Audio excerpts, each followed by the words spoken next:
वित्त मंत्री निर्मला सीतारमण ने शनिवार को संसद में बजट पेश किया। उन्होंने मिडिल क्लास के लिए कई बड़े ऐलान किए। अब 12 लाख तक के इनकम पर कोई टैक्स नहीं देना होगा। बजट में किसानों को कई सौगात दी गई। केसीसी यानी किसान क्रेडिट कार्ड की लिमिट अब 5 लाख रुपए कर दी गई है। बिहार के लिए कई बड़े ऐलान हुए हैं।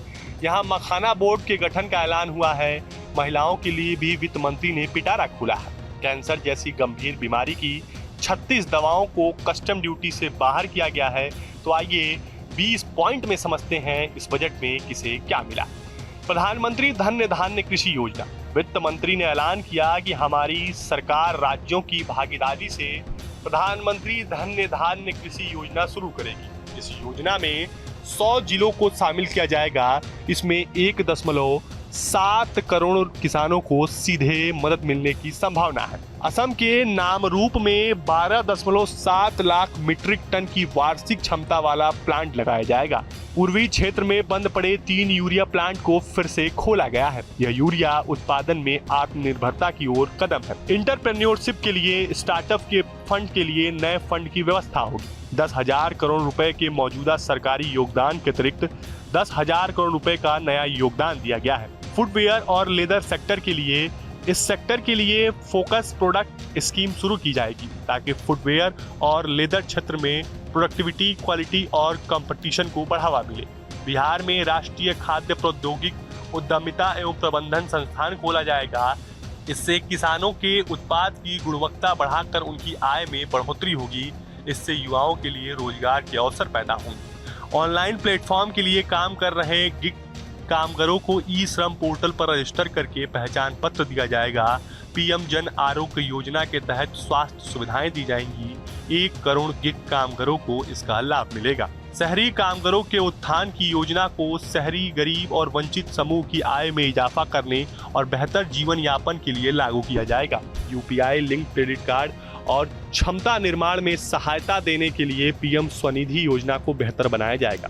Make for India, make for the world के तहत युवाओं को स्किल से लैस करने के लिए वैश्विक विशेषज्ञ और साझेदारी के साथ 5 national centre of excellence for skilling की स्थापना की जाएगी। 2014 के बाद शुरू हुई 5 आईआईटी में 6500 अतिरिक्त छात्रों के लिए शिक्षा सुविधा देने के लिए अतिरिक्त इंफ्रास्ट्रक्चर का निर्माण किया जाएगा। शिक्षा और स्वास्थ्य में निवेश, वैज्ञानिक सोच को बढ़ावा देने के लिए आगामी 5 साल में सरकारी स्कूलों में 50,000 अटल टिंकरिंग लैब बनाई जाएगी। भारत नेट परियोजना के तहत ग्रामीण क्षेत्रों के सभी सेकेंडरी स्कूलों और प्राथमिक स्वास्थ्य केंद्रों में ब्रॉडबैंड कनेक्टिविटी उपलब्ध कराई जाएगी। भारतीय खिलौनों को दुनिया में पहचान दिलाने के लिए क्लस्टर, हुनर और निर्माण का माहौल मुहैया कराने पर फोकस, ताकि अच्छी और अनोखे स्कीम्स के खिलौने बनाए जा सके। एमएसएमई के लिए लोन लेना आसान होगा। सूक्ष्म और लघु उद्यमों के लिए 5 करोड़ से 10 करोड़ अगले 5 साल में और 1.5 लाख करोड़ का एक्स्ट्रा लोन मिलेगा। ग्रामीण समृद्धि और अनुकूलन कार्यक्रम यानी कि ग्रामीण महिलाओं को रोजगार और वित्तीय स्वतंत्रता देने के लिए उद्यमों का विकास, भूमिहीन परिवारों के लिए अवसर और पहले चरण में 100 विकासशील कृषि जिलों को कवर करेगा। दलहन आत्मनिर्भर मिशन के तहत तूर, उड़द और मसूर पर विशेष रूप से केंद्रित 6 साल का मिशन। केंद्रीय एजेंसियां अगले 4 साल में किसानों की इन तीनों दालों की अधिकतम खरीद करेंगी। बिहार में मखाना बोर्ड की स्थापना के बाद मखाना के उत्पादन, प्रोसेसिंग, क्वालिटी और मार्केटिंग में सुधार के लिए कार्यक्रम और मखाना उत्पाद से जुड़ी गतिविधियों से संबंधित लोगों को किसान उत्पादक संगठनों के रूप में संगठित करेगा।